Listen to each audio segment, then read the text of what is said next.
नमस्कार, मैं हूं दीपक सिंह और आप देख रहे हैं आजाद सिपाही। आज मैं हजारीबाग जिला मुख्यालय से लगभग 17 किलोमीटर दूर ऐतिहासिक इचाक प्रखंड पहुंचा हूं। इचाक को मंदिरों की नगरी कहा जाता है। यहां 5 किलोमीटर एरिया में 100 से अधिक मंदिर हैं।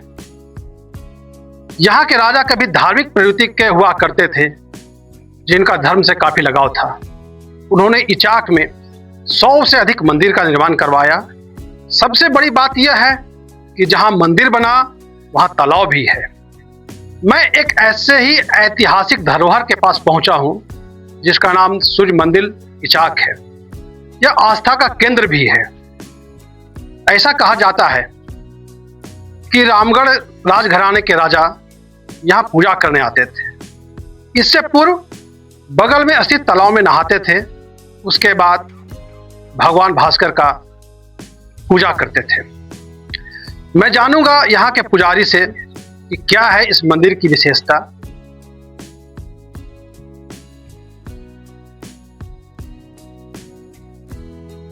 गिरी में प्रवेश करने जा रहा हूँ। मंदिर के अंदर ही यहाँ के पुजारी हैं। मैं उनसे बात करूंगा और जानूंगा इसके इतिहास को। आइए मेरे साथ। यह मंदिर सैकड़ों साल पुराना है, मगर आज भी इस मंदिर के अंदर वही बात है जो कभी धार्मिक काल में हुआ करता था। हमारे साथ इस मंदिर के पुजारी हैं। मैं इनसे जानूंगा कि इस मंदिर की विशेषता क्या है और धर्म का केंद्र कैसे बना। सबसे पहले बाबा, आपका स्वागत है हमारे चैनल में। नमस्कार। इचाक सूर्य मंदिर के पुजारी शास्त्री सुबोध कुमार पांडे। यह मंदिर 1772 ईस्वी में लगभग राजा रामजी सिंह और बागदेव सिंह के द्वारा निर्माण कराया गया। उस समय लोग कहते हैं कि एक बार राजा घूमते हुए यहाँ पर आए और देखे कि आस्था का एक केंद्र है यहाँ, जो हम लोग दादा परदादा से सुनते आए थे। आज वही हम बताने भी जा रहे हैं। यहाँ जो भी आस्था लेकर के आज आए हैं, उनका निश्चित रूप से मनोकामना पूर्ण होते चले आ रहा है। ये नहीं कि जाके कोई किए तो नहीं हो रहा है, ऐसा कहीं आज तक हम देखे नहीं। जब से हम यहाँ का पुजारी बने, उनकी आराधना कोई लेके आया तो निश्चित उनकी मनोकामना साल 2 साल लगे, लेकिन उनकी मनोकामना पूर्ण होते जा रहा है। दूसरी बात यहाँ है कि कुष्ठ नेत्र रोग, ये तो निश्चित रूप से उनका क्षण में समाप्त हो जाता है। लेकिन आस्था है कि श्रद्धा और भक्ति और भाव के साथ जो प्रत्येक रविवार को जो जल लेकर के अपने हाथ में नेत्र में लगाते हैं, उनका निश्चित आंख का जो दृष्टि है वह समाप्त हो जाता है, कुष्ठ रोग समाप्त हो जाता है। इसकी एक और विशेषता इसके पीछे की गुफा, वह गुफा पद्मा तक पहुंचल है। ये हम लोग देखे नहीं है, लेकिन उसकी दरवाजा अंदर में देखे हुए हैं कि दरवाजा बंद किया गया है। और लोग कहते हैं कि यहाँ से पद्मा किला जाते थे और आते थे। राजा रानी भी वहां से आते और पूजा अर्चना करके वे लोग वापस जाते थे अंदर से। आज छठ पर्व के नाम से यह प्रसिद्ध है और भगवान सूर्य भास्कर की जो प्रथम किरण है वह ललाट पर पड़ता है। छठ में क्या यहाँ का प्रदर्शन रहता है, क्या दिखता है छठ में आपको? यहाँ छठ में विशेष करके सब लोग दूर से भी लाकर छठ करते हैं। बाहर से जिनकी जो मन्नत पूर्ण हो जाता है तो वे यहाँ पर ही रह करके 4 दिन तक 5 दिन तक रह करके अपना पूरा आस्था के साथ छठ घाट पर जाते हैं और पूजा करके फिर जब विसर्जन हो जाता है तब वह उन लोग अपना अपना घर जाते हैं। बाहर से भी लोग आते हैं यहाँ। जैसे अबर ही एक थे उत्तर प्रदेश के, लेकिन उनका कुछ कारण के वजह से मन्नत को पूरा नहीं किया तो बोले हम चैती छठ करेंगे यहीं रह करके ही।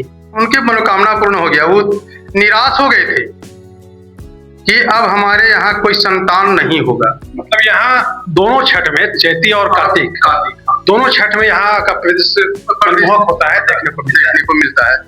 वो तो निराश हो गए थे और जब छठ में आए गछे तो बोले कि हमारा अगर कोई पुत्र भी हो जाएगा, जबकि उनकी 2 बेटियां हैं। हमारे देखा हुआ है 2 बेटी हैं, 3 साल का भी बेटा हुआ है। दोनों बेटी 12 साल और एक 18 साल की हो गई। वो छोड़ दिया कि अब हमारे घर से कोई संतान नहीं होगा। श्रद्धा भक्ति भाव से वो बैठे, उनको मनोकामना पूर्ण हो गया और 3 साल में ही उनको, जबकि उनके यहाँ कभी छठ नहीं हो रहा था, वे बोले कि हम छठ करेंगे पंडित जी, कैसे नियम होगा सब हमको यहीं से बताइएगा। और आज तैयार हो गए, जो चैती छठ करने के लिए तैयार हैं। आपने सुना, सुबोध पांडे जी हमारे साथ थे और उन्होंने इस मंदिर को विस्तार रूपक बताया कि कैसे ये आस्था का केंद्र है। देखिए, ये भगवान भास्कर का प्रतिमा है। कहा जाता है ऐसा कि यहाँ जो सच्चे मन से आता है उसके मन्नतें पूरी होती है। और इचाक तो ऐसे है ही धर्म और आस्था का केंद्र, जहां मात्र 5 किलोमीटर रेडियस में 100 से अधिक मंदिर है। दुमका के मलूटी के तर्ज पे इचाक में मंदिर बना है। बस इस धरोहर को पर्यटक के क्षेत्र बढ़ाने की जरूरत है, सरकार को इस ओर ध्यान देने की जरूरत है। अब हम उस गुफा को भी देखेंगे जो कभी कहा जाता था कि रामगढ़ के राजघराने के पदमा से जुड़ा है और वहां से रानी और राजा उस गुफा के द्वारा सूर्य मंदिर आते थे। देखिए, यही वो गुफा है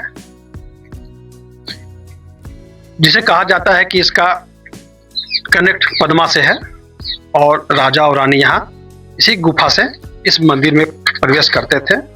इससे पूर्व तालाब में स्नान करते थे और भगवान भास्कर का पूजा अर्चना करते थे। अंदर धंस चुका है इसलिए घुसना मुश्किल है, फिर भी बतलाता हूं कि कई बार लोगों ने कोशिश किया इस गुफा में घुसने का, मगर अंदर अंधकार होने के कारण लोग घुस नहीं सके। ऐसा कहा जाता है कि कई जगह यह धंस चुका है, स्टार्टिंग एरिया भी धंस गया है, इसलिए इसमें घुसना भी खतरे से खाली नहीं। फिर भी मैं बतलाना चाहता हूं अपने दर्शकों को कि इसमें घुसने की कोशिश न करें, दूर से ही इस दृश्य को देखें। अगर आप नहीं आए हैं घूमने देखने तो निश्चित रूप से एक बार आइए, क्योंकि यहाँ मंदिर ही नहीं, तालाब ही नहीं, यहाँ कई ऐसे ऐतिहासिक धरोहर हैं जिन्हें देखने जानने की जरूरत है। साथ ही सरकार को इस ओर ध्यान देने की जरूरत है कि इचाक के ऐतिहासिक धरोहरों को पर्यटक स्थल के रूप में घोषित करें और राज्य के अलावा देश के मानचित्र पे भी इचाक अव्वल हो। मैं दीपक सिंह, आजाद सिपाही, हजारीबाग।